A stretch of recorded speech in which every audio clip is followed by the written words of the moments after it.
आज का टॉपिक है operator. An operator is a symbol that is used for performing an operation.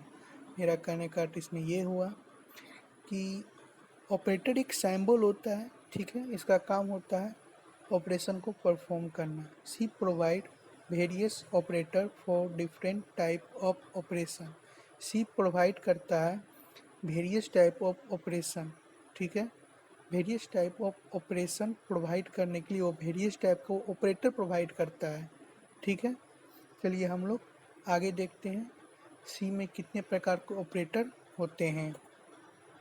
Arithmetic operator जिसका काम होता है मैथमेटिकल के लिए, लॉजिकल ऑपरेटर लॉजिक के लिए, रिलेशनल ऑपरेटर रिलेशन दिखाने के लिए, कंडीशनल ऑपरेटर कंडीशन के लिए, बिटमाइज ऑपरेटर बिट प्रत्येक बिट को इनिशियलाइज करने के लिए, increment operator and decrement operator भी इसी के अंदर आता है। इंक्रीमेंट ऑपरेटर के अंदर ही, मतलब दोनों साथ ही होते हैं, इंक्रीमेंट और डिक्रीमेंट, ठीक है।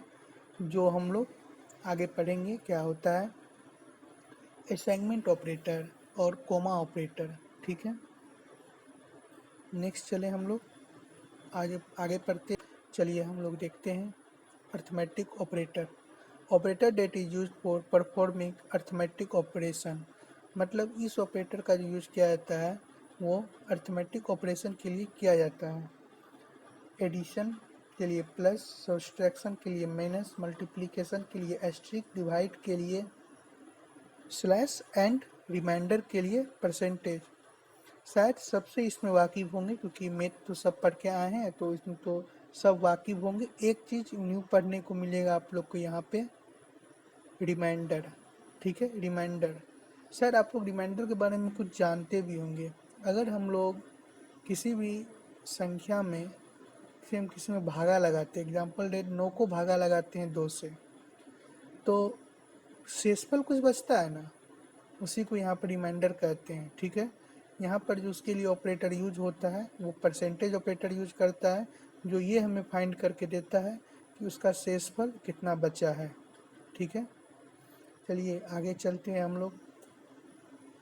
Logical operator, these operator are used for combine two expression logically. इस ऑपरेटर का जो यूज किया जाता है किसी भी दो एक्सप्रेशन को कंबाइन करने के लिए, लॉजिकली कंबाइन करने के लिए इस ऑपरेटर का यूज किया जाता है। These operator are perform operation only Boolean value. मतलब ये जो ऑपरेटर होता है, ये जो हम ऑपरेशन जो परफॉर्म करता है वो बुलियन वैल्यू से करता है। And it's provide result also in Boolean value, ठीक है। ये जो रिजल्ट प्रोवाइड करता है हमेशा बुलियन वैल्यू ही रिजल्ट प्रोवाइड करता है, मतलब ट्रू या फॉल्स, 0 या 1। आइए हम लोग आगे देखते हैं लॉजिकल ऑपरेटर, ठीक है। नाम से ही लग रहा है लॉजिकल ऑपरेटर, और शायद ये लॉजिकल ऑपरेटर शायद हम लोग 12th में पढ़े होंगे, याद होगा फिजिक्स में लॉजिकल ऑपरेटर हम लोग पढ़े होंगे, ठीक है। जस्ट लाइक वही होता है, बस थोड़ा सा अंतर क्या है ये देखते हैं। पहला आता है इसके अंदर लॉजिकल ऑपरेटर के अंदर लॉजिकल एंड, ठीक है, जो डबल एंड से दिखाया जाता है, ठीक है। और यहाँ पे अगर हम लोग उसका ट्रूथ टेबल का बात करें, ठीक है, तो यहाँ पर एक हम लोग ने ए मान लिया है और एक बी मान लिया है, और हम लोग यहाँ पर 0 को ऑफ कर दें और 1 को हम लोग ऑन करके माने अभी, ठीक है। चलिए अगर हम लोग ए और बी दोनों में अगर हम लोग ऑफ पास करें तो हम लोग का जो रिजल्ट आएगा वो ऑफ आएगा, मतलब वो हमारा प्रोग्राम एग्जीक्यूट आगे नहीं करेगा। यहाँ पर 0 करने का रिजल्ट का अर्थ यही होता है, 0 और 1। मतलब अगर दो कंडीशन में अगर एक कंडीशन फॉल्स है और एक कंडीशन ट्रू है तो भी हमारा प्रोग्राम नहीं चलेगा। 1 0 यहाँ भी वही कंडीशन है, एक तो ट्रू है लेकिन अगले वाला क्या है वो फॉल्स है, इसलिए ये कंडीशन भी नहीं चलेगा। और नेक्स्ट चलते हैं 1 एंड 1। यहाँ पे देखिए दोनों का कंडीशन सही है, मतलब ट्रू है, इसलिए ये प्रोग्राम आगे चलेगा, ठीक है। और हम लोग कुछ कंडीशन कंडीशन कंडीशन बोल रहे हैं बार बार, मतलब इसके बारे में हम लोग ये बोलना चाह रहे हैं कि नेक्स्ट ट्यूटोरियल में हम लोग पढ़ेंगे कंडीशनल एक, मतलब हम लोग जहाँ कंडीशन का प्रोग्राम बनाएंगे, ठीक है, वहाँ इसका यूज करेंगे लॉजिकल ऑपरेटर का। ठीक है, अभी हम लोग ने कंडीशन का प्रोग्राम बनाया नहीं है, तो अभी हम लोग लॉजिकल ऑपरेटर का यूज करेंगे नहीं, बट ये ऑपरेटर सी में होता है, इसलिए पहले हम लोग को ये देखना अनिवार्य था। इसको अच्छी तरह से देख लें, हम लोग आगे के ट्यूटोरियल में पढ़ेंगे। ठीक है, उसी तरह चलिए देखते हैं लॉजिकल और। ठीक है, और गेट का नाम सुने ना, जस्ट लाइक उसी तरह काम करता है लॉजिकल और ये जो देख रहे हैं ये पाइप है। हाँ, वो पाइप का एक सिंबल होता है जो हम लोग के कीबोर्ड के मध्यम कोष्ठ का एक आइकॉन है। ठीक है, जस्ट उसके बगल में पाइप का सिंबल है एक लंबा सा, वही का यूज किया जाता है। ठीक है, तो वो 2 बार का यूज किया जाता है, तो ये और की तरह काम करता है। ठीक है, अब देखते हैं और कैसे काम करता है। फिर हमने ए और बी बना लिया। ठीक है, दोनों में 0 पास किए, मतलब दोनों को अगर हम लोग फॉल्स माने तो वैल्यू मेरा प्रोग्राम क्या होगा, नहीं चलेगा। अगर पहला फॉल्स है दूसरा ट्रू है तो 1, मतलब प्रोग्राम आगे चलेगा। और पहला ट्रू है और अगला फॉल्स है तो प्रोग्राम तो भी चलेगा। और अगर दोनों ट्रू है तो भी प्रोग्राम चलेगा। इसमें कहने का अर्थ ये है, अगर 2 कंडीशन में अगर एक भी कंडीशन ट्रू हो गया ना, तो ये प्रोग्राम हमारा आगे एग्जीक्यूट होगा। ठीक है, अब आगे क्या होता है, लॉजिकल नॉट। ये भी एक ऑपरेटर है। अधिकतर तो इसका यूज नहीं करते हैं, बट कभी कभी इसका यूज करना होता है जब हमें उल्टा रिएक्शन चाहिए। एग्जाम्पल डेट, ये नोट क्या करता है ना, अगर हम लोग ट्रू वैल्यू पास करते हैं तो ये फॉल्स कर देगा, अगर फॉल्स पास करते हैं तो ये ट्रू कर देगा। ठीक है, चलिए हम लोग आगे चलते हैं अगला ऑपरेटर की ओर, relational operator. These operator are used for finding relationship between two value. कहने का अर्थ इसमें ये हुआ, ये ऑपरेटर जिसका जो यूज किया जाता है, ठीक है, रिलेशनशिप फाइंड करने के लिए किया जाता है। दो वैल्यू के बीच में, दो वेरिएबल के बीच में कैसा रिलेशन है वो फाइंड करने के लिए रिलेशनल ऑपरेटर का यूज किया जाता है। ठीक है, all relational operator is binary operator, मतलब ओल्ड रिलेशनल ऑपरेटर होता है वो बाइनरी ऑपरेटर होता है। ठीक है, two operand and produce a result in Boolean value, मतलब इसके 2 ऑपरेंट होते हैं, ऑपरेंट और जो प्रोड्यूस करता है इसका रिजल्ट वो भी बुलियन वैल्यू देता है, मतलब ट्रू या फॉल्स, या तो 0 या 1। अगला है, मतलब इसमें ही हम लोग अब रिलेशनल ऑपरेटर कितने प्रकार के होते हैं सी में, इसके बारे में हम लोग को जानना अनिवार्य है। ठीक है, चलिए देखते हैं। पहला होता है ग्रेटर देन, मतलब ग्रेटर फाइंड करने के लिए, लेस फाइंड करने के लिए, equal to check, equal to find करने के लिए less than equal to, less than equal to find करने के लिए greater than equal to, greater than equal to find करने के लिए not equal to, not and equal to find करने के लिए। ठीक है, यहाँ पे आप लोग कुछ तो समझ गए होंगे, greater than and less than, ठीक है, और इक्वल टू चेक। ठीक है, ये तीनों समझ गए होंगे, बट इसके बाद वाला बता देते हैं थोड़ा सा। लेस देन इक्वल टू मतलब या तो छोटा होना चाहिए या तो बराबर होना चाहिए। कहने का अर्थ इसमें ये हुआ, या तो छोटा होना चाहिए या तो बराबर होना चाहिए तो ही। ठीक है, और ग्रेटर देन इक्वल टू या तो बड़ा होना चाहिए या तो बराबर होना चाहिए, मतलब छोटा नहीं होना चाहिए। ठीक है, और नॉट इक्वल टू मतलब ऐसा नहीं होना चाहिए, बाकी जैसा हो सो हो, लेकिन ऐसा नहीं होना चाहिए, मतलब सेम नहीं होना चाहिए। अगर सेम हो गया तो नहीं होगा। सेम के लिए फिर वही इक्वल टू चेक लगाना पड़ेगा, और सेम नहीं चेक करना है तो उसके लिए नॉट इक्वल टू लगाना पड़ेगा। ठीक है, चलिए आगे चलते हैं। Conditional operator, this operator is used for taking action according to given expression. इसमें कहने का अर्थ इसका ये हुआ कि जैसा हम लोग ने एक्सप्रेशन दिया है, ठीक है, ये उसके अकॉर्डिंग ये क्या करता है, वो एक्शन करता है। ठीक है, मतलब उसके तरह ये रिएक्ट करता है। ठीक है, और हम लोग इसके बारे में डिटेल अगला एक वीडियो बना देंगे, इस पे ही हम लोग कंडीशनल ऑपरेटर पे। ठीक है, और पहले बस थोड़ा सा बेसिक जान ले इसके बारे में, ये काम कैसे करता है। देखिए, ये में दो प्रिंटफ यूज किए जाते हैं, या आप कुछ और भी यूज कर सकते हैं, बट यहाँ पे दो यूज किए जाते हैं, एक ट्रू और एक फॉल्स के लिए। ठीक है, इसमें कंडीशन चलाने की कोई ज़रूरत नहीं है, ये एक लाइन में ये फाइंड करके दे देता है कि आपका कंडीशन अगर ट्रू हुआ तो वो प्रिंट करके दे देगा, अगर फॉल्स हुआ तो वो लाइन चलेगा। ठीक है, उसके बीच में उसकी कोई लेना देना नहीं है। आप आगे हम लोग पढ़ेंगे इफ इल्स के बारे में कि इसमें इफ लगाइए या इल्स लगाइए, उससे कोई इसको मैटर नहीं करता है। इसको बस इतना पता है कि wrong is wrong, true is true. ठीक, बस उससे ये पता है अगर ट्रू हुआ तो ये लाइन दे दो प्रिंट करके, अगर फॉल्स हुआ तो ये लाइन दे दो प्रिंट करके। दोनों का सेक्शन अलग अलग होता है, और इसके बारे में हम लोग शायद नेक्स्ट ट्यूटोरियल में बात करेंगे। ठीक है, आगे चलते हैं।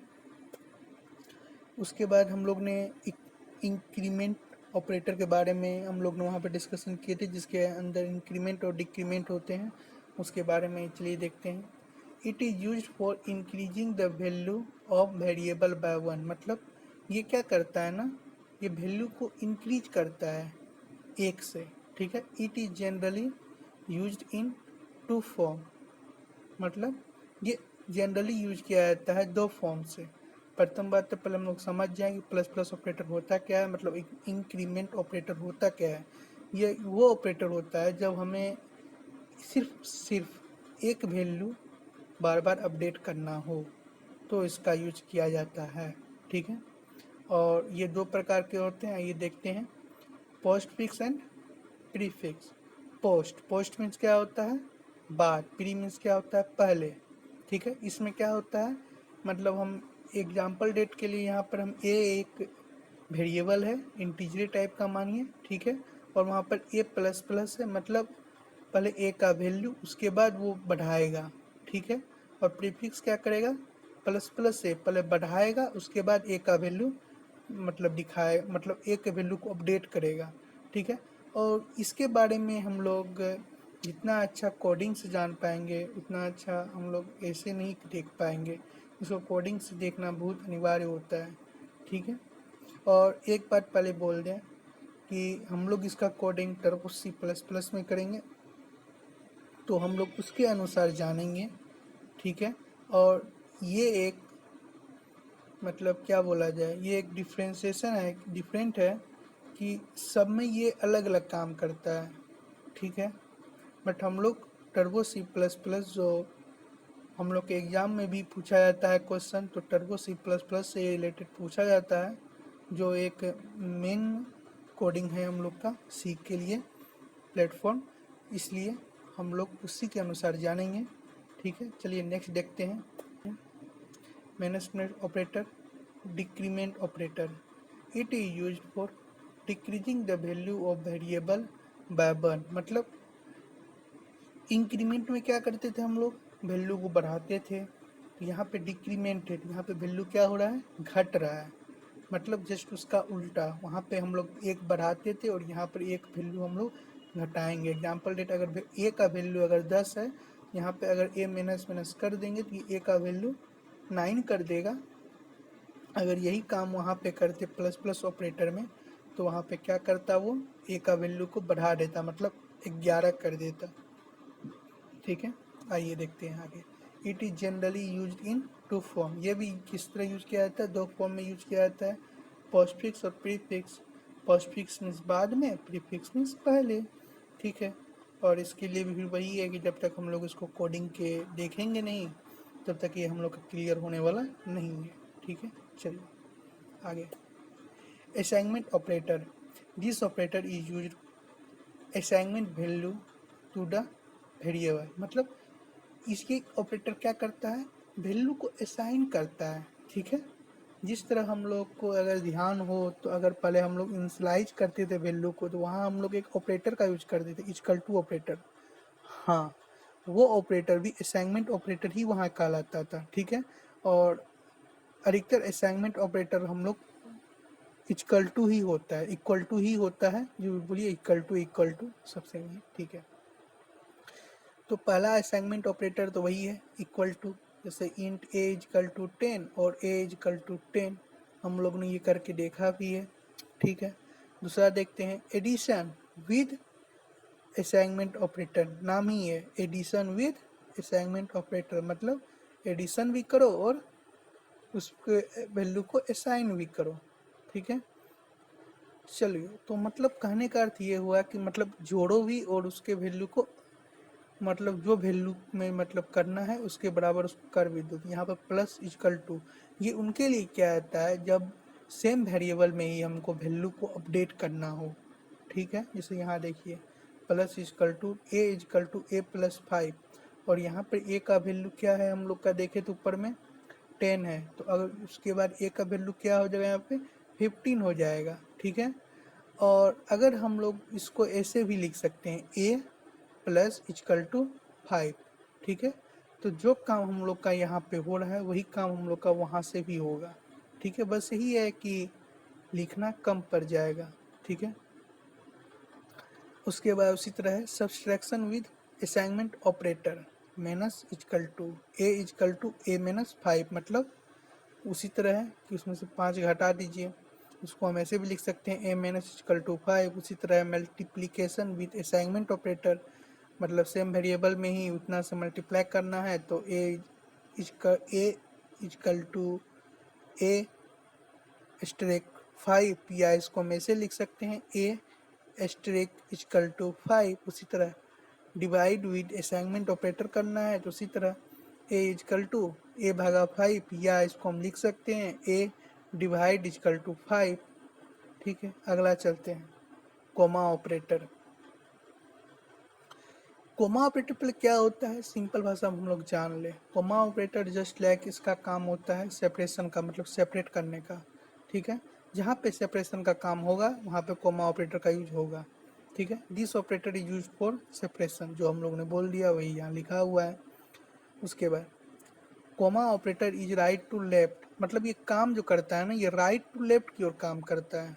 ठीक है, एग्जाम्पल डेट हम लोग ने पूरा कोड तो नहीं लिखा है, बस थोड़ा सा ही कोड लिखा है, तो इसको आप लोग पूरा प्रोग्राम ना मान लें। ठीक है, बस ये कोड का बस थोड़ा सा पार्ट है।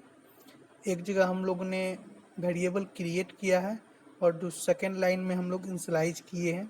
ठीक है, पहले तो वेरिएबल क्रिएट करते हैं, इंट ए क्रिएट कर लिए। चलिए, अब ए इजकल टू 10,20 सेमी कॉलम से बंद। क्या आप लोग कभी सोच के बताइए यहाँ पे एक का वैल्यू क्या होगा,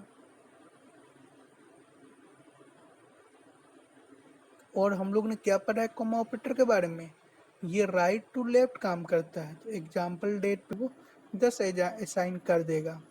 ठीक है, तो आज का ट्यूटोरियल यहीं तक रखते हैं, और इसमें जितने भी कोडिंग के पार्ट हैं, ठीक है, डिस्क्रिप्शन में मैं लिंक दे दूंगा,